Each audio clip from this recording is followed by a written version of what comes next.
জীবন মানে আসলে কি? জীবন মানে নিরন্তর মৃত্যুর দিকে এগিয়ে যাওয়া। মাঝখানে খুব সামান্য সময়, যে সময়টা কাজে লাগাতে পারেন মহান সৃষ্টিকর্তার নির্দেশ মোতাবেক। আপনি কাজে লাগাতে পারেন আনন্দে, ফুর্তিতে, পৃথিবীর উন্নয়ন কল্পে। পৃথিবীতে বিরাজমান যত নিয়ামত আছে সেগুলো উচ্চতর নিয়ামত ভোগ করার উদ্দেশ্যে ব্যয় করতে পারেন। আপনি যাই করেন না কেন, ভালোভাবে করেন খারাপভাবে করেন, মরতে আপনাকে হবেই। কিছুদিন পর যখন আরেকটু বয়স হবে তখন দেখবেন ওই মৃত্যুর কথা আরও বেশি মনে পড়ছে। আমি যখন ছাত্র জীবনে যখন লেখাপড়া করতাম তখন মনে হতো যে কত কিছু করব। হ্যাঁ, আল্লাহ কত সুন্দর মেধা দিয়েছে, হ্যাঁ ওই দুনিয়ায় কত রিসোর্স দিয়েছে, এগুলো ব্যবহার করব, এটা করব ওটা করব। আজকে প্রায় 17 বছর যাবৎ আমি একটা চাকরি করতেছি। চিন্তা করে দেখলাম আসলে কি করার আছে। এই পৃথিবী তার নিজের প্রয়োজনে মানুষদেরকে ব্যবহার করে।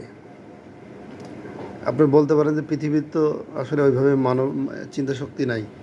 এটা পৃথিবী নিজে চিন্তা করে না, এটা স্রষ্টা তথা আল্লাহর একটা পরিকল্পনা আছে। এই পরিকল্পনা বাস্তবায়নের জন্য সমস্ত পৃথিবীর মানুষ থেকে প্রত্যেকটা জীব জন্তু জানোয়ার, একেবারে ক্ষুদ্র থেকে অতি ক্ষুদ্র পর্যন্ত সবাই ব্যতিব্যস্ত হয়ে আছে।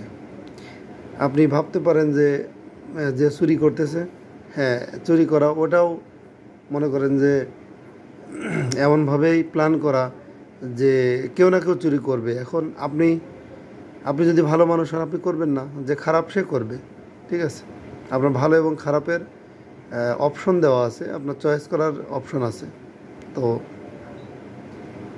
খুবই সীমিত সময়, একেবারেই অল্প সময়। ঠিক আছে, আজকে দেখেন খুব বেশি দিন আগের কথা না, সেদিন মানে খুব খুব ভালো মনে আছে। সেদিনই তো হাফ প্যান্ট পরে ঘুরে বেড়ালাম, তারপরে স্কুলে যাওয়া শুরু করলাম, তারপরে কলেজ, তারপরে চাকরি জীবন, তারপরে বিয়ে, এখন 3টা বাচ্চা। হ্যাঁ, ও ও ওই বাচ্চাগুলো যে লাইফের যে স্টেজটা পার করছে, এখন খালি মনে হয় যে ওই স্টেজটা কতই না ভালো ছিল।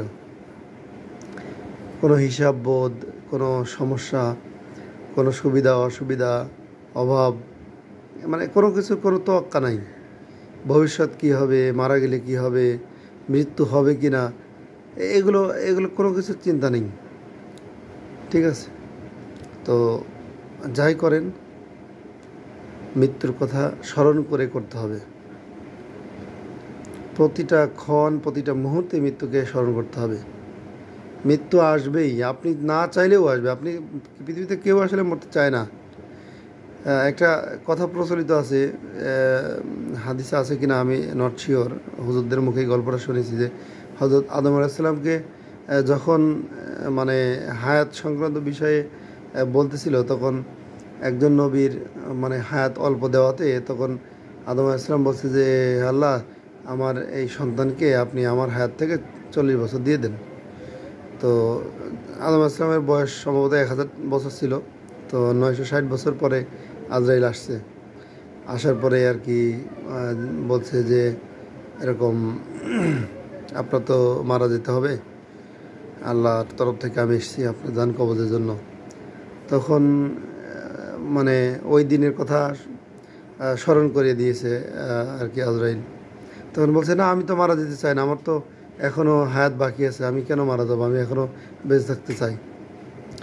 তো এরকম আর কি, পৃথিবীতে কেউ আসলে মারা যেতে চায় না, কিন্তু মরতে সবাইকে হয়। হাজার হাজার কোটি কোটি কোটি কোটি মানুষ এই দুনিয়াতে এসছে এই ক্ষমতা, এই মনে করেন কি বলে অনেক কিছু নিয়ে লড়াই ঝঞ্ঝাট গ্যাঞ্জাম করেছে, আবার চলে গেছে, মারা গেছে। তো এই সীমিত সময় তাকে পাঠানোর যে উদ্দেশ্য সেটা হলো মানে আল্লাহ যখন মানুষ তৈরি করছে তখনই জান্নাত জাহান্নাম তৈরি করে রেখেছেন। তো এই একটা হলো কষ্টের জায়গা, একটা হলো আরামের জায়গা। তো কাকে কোথায় দিবেন, কে কোন জায়গায় যাওয়ার উপযুক্ত, এটা নির্ণয় করার জন্য মূলত আল্লাহ এই পৃথিবীর পরীক্ষার মধ্যে মানুষকে ফেলেছেন। তো যারা এর আগে দুনিয়াতে আসছে, কেউ পরীক্ষায় পাশ করেছে, কেউ ফেল করেছে, আরও ভবিষ্যতে বর্তমানে যারা আমরা আছি এর মধ্যে কেউ পাশ করবে, কেউ ফেল করবে। ভবিষ্যতে যারা আছে তাদের মধ্যে কেউ পাশ করবে, কেউ ফেল করবে। এভাবেই জান্নাত এবং জাহান্নাম পরিপূর্ণ করা হবে। তাই জীবনের প্রত্যেকটা ক্ষেত্রে, প্রত্যেকটা পদক্ষেপে যে কোনো সিদ্ধান্ত নেওয়ার সময় আল্লাহ কী বলেছেন এটা আগে জেনে নেবেন। আমাদের দৈনন্দিন জীবনের বেশিরভাগ কাজই আমরা এমনভাবে করি, মানে এত উদাসীন যে আসলে মনেই হয় না যে মানে মৃত্যুর কথা আমাদের মনে আছে। মনে হয় যেন জীবনেও আমরা মারা যাব না, আর এই যে অপকর্মটা আমি করতেছি এটার হিসাব হয়তো দেওয়া লাগবে না। ঠিক আছে, যখনই এরকম চিন্তাভাবনা মাথায় আসে, মাথাটা পুরো একেবারে মানে কি বলবো, এমনভাবে চিন্তামগ্ন হয়ে যায় যে আর কিছুই ভালো লাগে না। যে কী করলাম জীবনে তো 33-34 বছর বয়স শেষ হয়ে গেল। হ্যাঁ, জীবনে মানে কালকে সকালে সূর্য দেখতে পারবো কিনা কোনো গ্যারান্টি নাই, কিন্তু কী করলাম জীবনটাতে, এমন কিছুই করতে পারলাম না যেই জিনিসটা আল্লাহর সামনে দিয়ে মানে উপস্থাপন করে বলবো আল্লাহ এই উসিলায় আমাকে মাফ করে দাও, আমাকে জান্নাত দাও, বেহেশত দাও, এই জাহান্নাম থেকে মুক্তি দাও।